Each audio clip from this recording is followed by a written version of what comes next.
Bombay high court में एक अजीब याचिका दायर की गई जिसमें एक आरोपी ने खुद को शादी के झूठे वादे के सहारे किए गए बलात्कार के आरोप से इस आधार पर मुक्त करने को कहा क्योंकि वो कुंडली के आधार पर शादी उस महिला से नहीं कर सकता, इसलिए वो शादी से मना कर रहा है, लेकिन महिला उस पर बलात्कार का आरोप लगा रही है।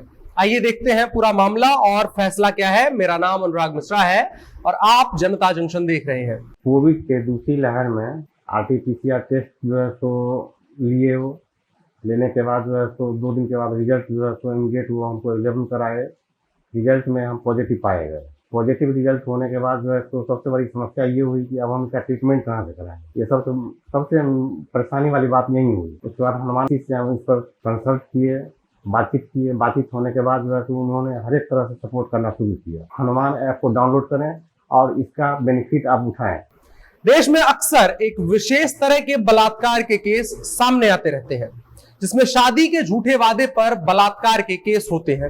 वादी और प्रतिवादी जब अदालत में खड़े होते हैं तो अक्सर प्रतिवादी तमाम बहाने करके इस केस से बाहर निकलने की कोशिश करता है।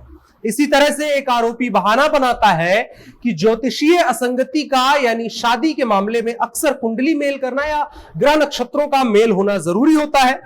अब चूंकि ग्रहों की स्थिति हर पंडित अपने हिसाब से बताता है और ऐसे रिवाजों को कानूनी संरक्षण नहीं प्राप्त है, तो यह शादी से इनकार करने का कोई पक्का तर्क नहीं बनता, लेकिन आरोपी इनकार करता है। इसी को लेकर के मुंबई हाई कोर्ट में एक मुकदमा दायर हुआ था।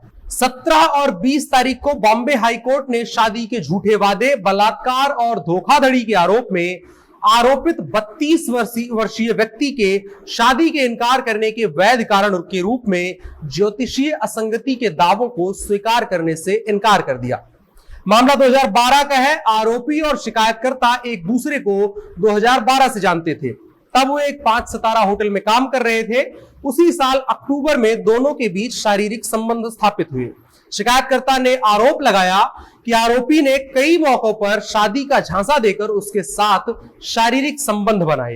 इसके बाद महिला गर्भवती हो गई और आरोपी ने 2 साल बाद महिला से शादी का वादा करते हुए उसको गर्भपात करवाने के लिए कहा।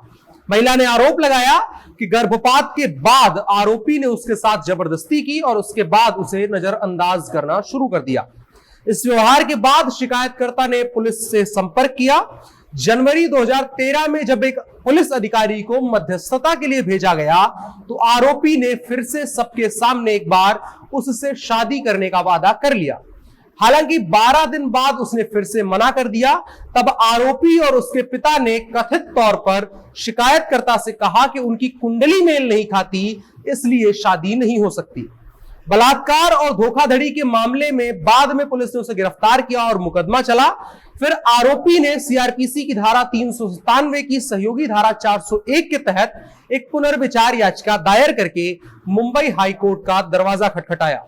आरोपी ने यह कदम तब उठाया जब सीआरपीसी की धारा 227 के तहत उसकी आरोप मुक्त करने की याचिका अतिरिक्त सत्र न्यायाधीश के सामने पेश की गई, लेकिन न्यायाधीश ने उसकी अपील स्वीकार करने से मना कर दिया। आरोपी के वकील यह दावा करते रहे कि यह वादे के उल्लंघन का मामला था, न कि शादी के झूठे वादे का, इसलिए कथित आरोपी पर बलात्कार का मुकदमा दर्ज न किया जाए। लेकिन 20 सितंबर 2021 को बॉम्बे हाई कोर्ट ने फैसला सुनाते हुए कहा कि ज्योतिषीय असंगति के दावे को कम से कम अदालत के सामने नहीं स्वीकार किया जा सकता। मुंबई हाई कोर्ट के न्यायमूर्ति संदीप शिंदे ने कहा कि आदमी के आचरण से स्पष्ट है कि उसका शुरू से ही लड़की से शादी करने का कोई इरादा नहीं था। अगर उसके इरादे नेक थे तो वो शादी से इनकार नहीं करता, क्योंकि महिला के पहली पुलिस शिकायत वापस लेने के बाद आरोपी ने बेमेल कुंडली का हवाला दिया। आरोपी द्वारा काउंसलर के रूप में नियुक्त एक पुलिस अधिकारी के समक्ष अपनी शादी की प्रतिबद्धता का सामना करने के लिए सहमत होने के बाद महिला ने अपनी शिकायत वापस ले ली थी। फिर बाद में यह बदल गया। इस प्रकार मैं आश्वस्त हूं कि यह शादी करने का झूठा वादा करने का मामला है जो स्पष्ट रूप से शिकायतकर्ता की सहमति का उल्लंघन करता है। यानी कि मुंबई हाई कोर्ट ने साफ शब्दों में कहा है कि यह शादी का झूठा वादा देकर बलात्कार करने का मामला है। कोर्ट ने उसकी सजा बरकरार रखी है और उसे किसी भी तरह से रियायत देने से इनकार कर दिया है। इसकी विस्तृत रिपोर्ट लाइव लॉ वेबसाइट पर पढ़ी जा सकती है। फिलहाल के लिए इतना ही। देखते रहिए जनता जंक्शन। धन्यवाद।